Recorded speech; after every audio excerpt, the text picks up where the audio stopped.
making pollen patties, and my pollen patties are probably the same as a lot of people's, and I might add a few different ingredients. I definitely don't mix it tight, I mix it loose.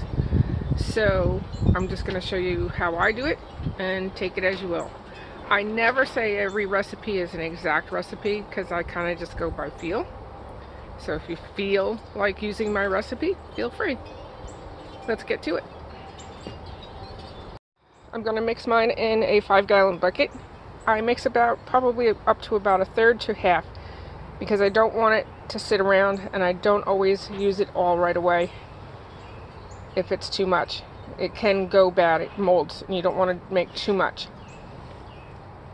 I use Man Lake pollen substitute. This is a mix of mint and lemongrass, and then I add more lemongrass oil. I use some of my honey that's gone crystallized, and it's no longer, once it's in a plastic container and it goes crystallized, there's no selling that. So, and then other crystallized honey. And I catch pollen, so I'm definitely adding real pollen. It makes it a little bit more palatable to them. And more sugar. This way, it's not just the dry pollen out in the field. It is basically a complete meal inside their hive. So I'm starting with about a gallon of water because I realize that you can't get the bottom unless you start with water in it.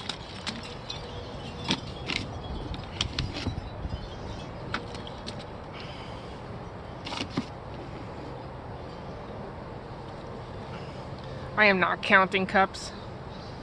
I'm just going by feel.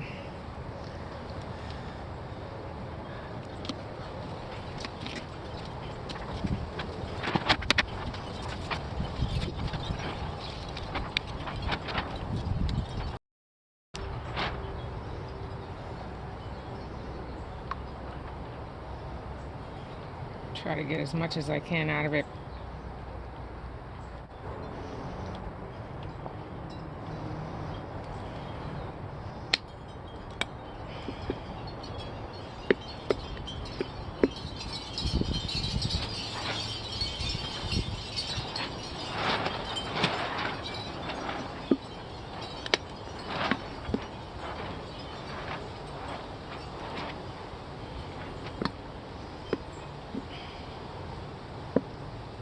I would not be using First Restore honey for this. Only mine. I know my bees. The real pollen will really set off the girls into eating this. And I don't put a ton because I use it for my queen rearing, but what you do put in there will help them really start taking it. That's the real pollen.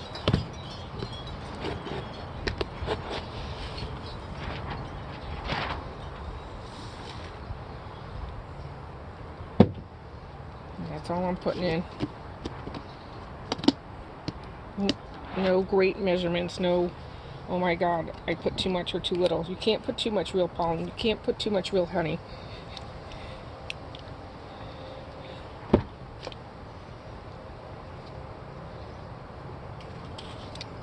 And lemongrass and mint.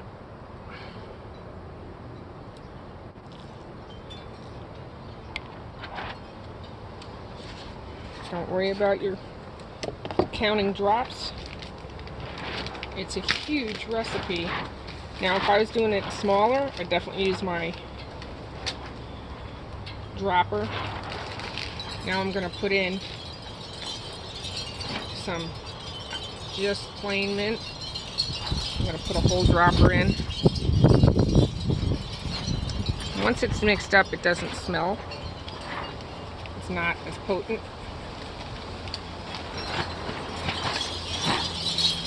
The mint can help. Oh my god, it's so loud. The mint can help with small hive beetle and the varroa and probably even the tracheal mite.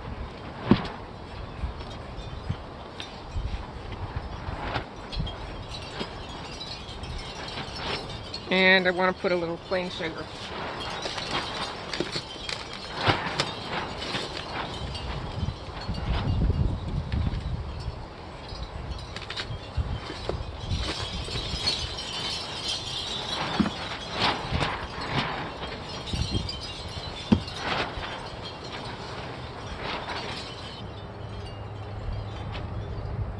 Okay, so here we have our mix, and then we can start mixing and adding as we go.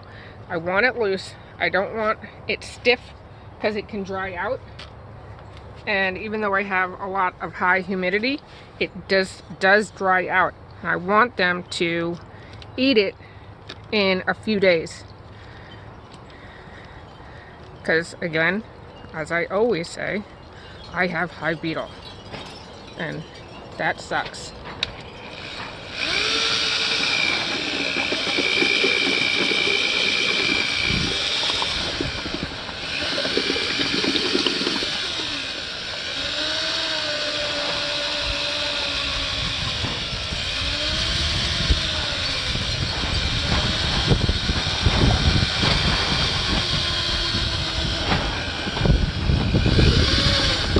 So obviously that's too loose, and I just start adding now the pollen substitute, because I have most of my ingredients mixed in.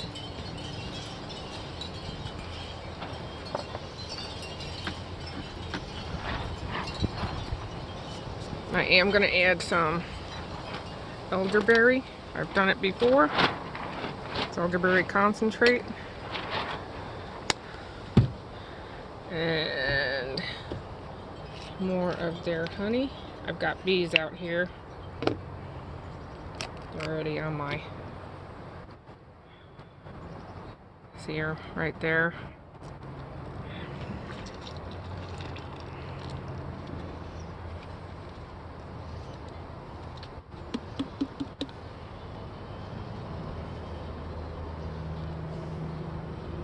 If I can't get all my honey out, I use my water, let it soak again, and I pour it in my compost or in my garden. Honey's great for your garden.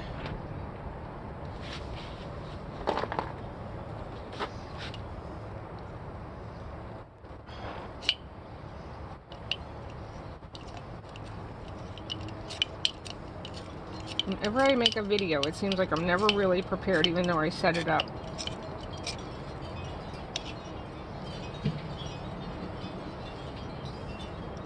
This will take a spatula.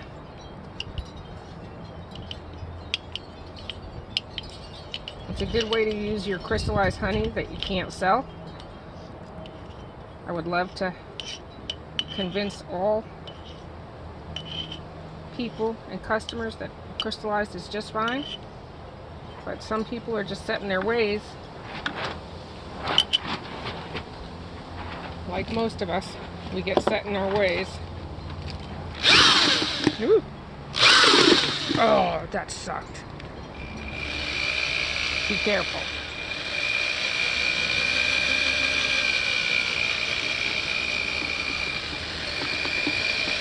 It's a good thing I don't own a gun. I'd have a hair trigger. Trigger finger.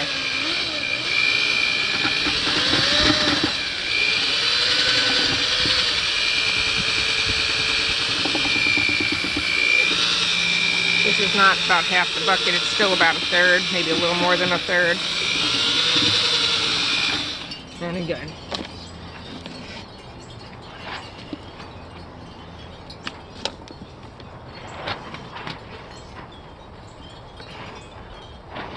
I like feeding pollen patties.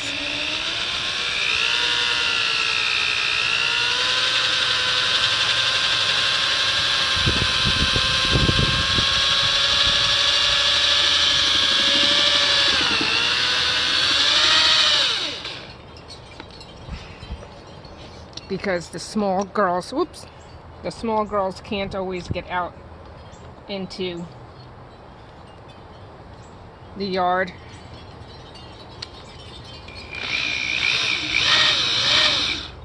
by feeding pollen patties to the smaller hives in conjunction with the dry.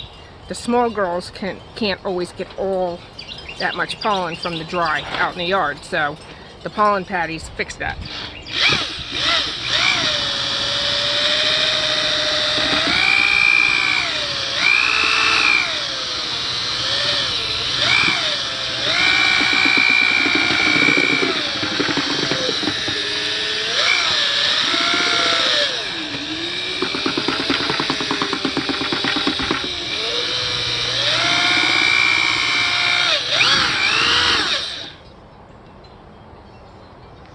That's probably a little, really close to what I want.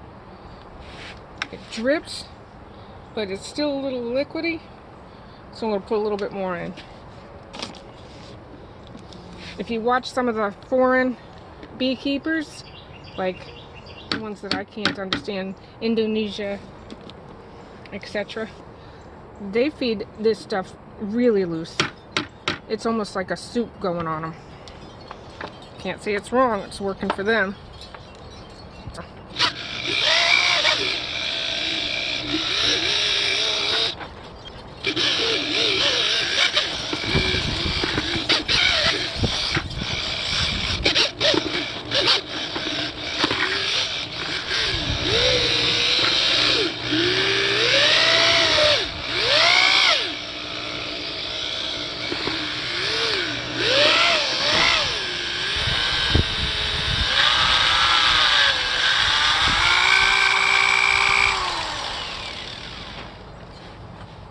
Now it's like peanut butter.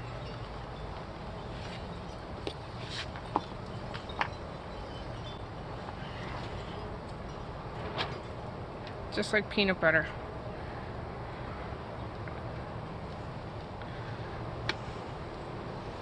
It's loose, but stiff enough to get into a wax patty, wax thing. So that's it. And it looks like it ended up being just about half.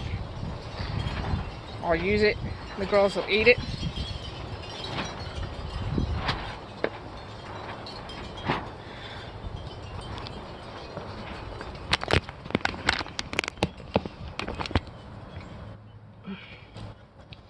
Just kind of like peanut butter. And just stiff enough to stick on their wax patty. But no real dry stuff. The dry stuff was out for the yard, and that's it. Don't worry about your measurements so much. You're gonna get all, these are all good ingredients for the bees, and that's what you're trying to get them on. Get it in their hive, and then watch for your hive beetle. You want them to eat it within a few days. Otherwise, your hive beetle will bloom underneath. So take those precautions. Maybe put a queen excluder on and then put your shim on. That way they have access to top and bottom. So good luck with that. Till next time. Hope your bees are surviving, and happy beekeeping.